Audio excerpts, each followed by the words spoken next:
Well, there are widespread protests in Poland over a controversial bill just approved by the upper house of parliament.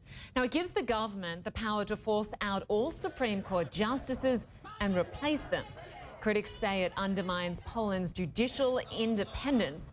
Protesters say they will continue their opposition and urge the president to veto the measure.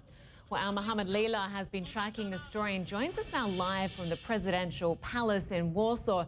And Muhammad, there are fears that the death of democracy is near. What are you seeing there? Well, that's exactly why so many protesters are out here tonight, Linda. Let me just set the scene for you. I'm live right now outside the presidential palace. You can see it over my right side here.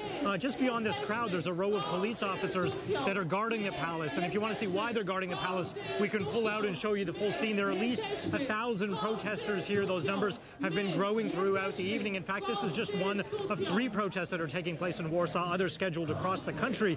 And if you zoom into some of the signs, you'll see a lot of Polish flags that are on display, but you'll see some signs, and one of the common phrases that they're chanting here at this protest is "Chcemy weta." They're calling for a veto, and the reason they're calling specifically for a veto is that the lower and the upper houses of parliament here in Poland have pushed forward a bill that would allow the ruling party to effectively fire all of the Supreme Court judges overnight and replace them with people that they themselves have handpicked. And the reason that's important, especially for people who are just coming into this Poland story right now, is if you think about Politics 101, Linda, and when we all learned about politics and democracy, well, one of the hallmarks of a stable and healthy democracy is an independent judiciary. And that's why so many people are protesting across Poland, because they feel that the political party that's in power right now is trying to make a move to limit and overhaul that independent judiciary and replace it with people that they've handpicked, effectively people that would support only that party's mandate. And that's why so many people are here, they say, to defend democracy and to defend Poland from returning back to the days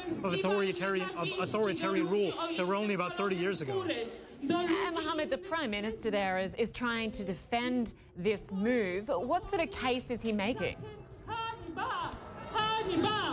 Well, their case is that the judiciary has required an overhaul for quite some time. They say there haven't been reforms to the judiciary in a number of years, but they also say that in their point of view, this would actually increase the democratization of the country because you have an elected party, and that elected party should be able to choose who sits on the Supreme Court. Very similar, for example, to the United States and how the president can choose who sits on the Supreme Court when those vacancies become available. But of course, critics of that say what the party is doing right now is not replacing them as the vacancies become available, but they're replacing all of them in one fell swoop. And that's what has people here saying that this could be a very dangerous time for Poland if this bill does get approved by the president. And just in terms of timeline, we know that the president is meeting with the head of the Supreme Court on Monday, and they are expected to talk about this bill.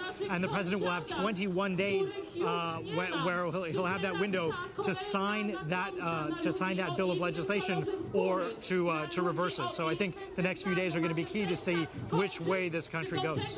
And Mohammed, just looking at the bigger picture, Poland's place in the EU, as if the EU doesn't have enough to deal with right now, it's threatening action against Poland if it stays on this path. Yeah, we'll talk about having a lot on his plate with Brexit and the German elections and so much going on. This is probably a headache or a crisis that the EU doesn't want to deal with right now. But the fact of the matter is they are going to have to deal with it because thousands of people, in some cases tens of thousands of people, have been coming out to protest. These protests have been building up for the last several days. And the EU has come out quite forcefully and said, you know, one of the options that it has on the table is something called Article 7, where it can levy some sort of punitive measures against Poland if Poland enacts any sort of measures that violate the spirit of the EU agreement. So those are very serious threats, I would say threats coming out from the EU. It's not clear if they're prepared to act on those threats, but again, we'll have to see how this all plays out. And you can hear the chants behind me. Really what protesters are hoping for is a last-ditch move by the president here to veto this bill, to at least create some sort of breathing room, some kind of negotiation space where the different parties can get together and work out something that all of the parties will agree to. So again, the next few days here in Poland are going to be key to establishing a litmus test for how strong the democracy here is and how deeply it's taken root. Linda? Great to have you there. Muhammad Lila in Warsaw, Poland. Thank you very much.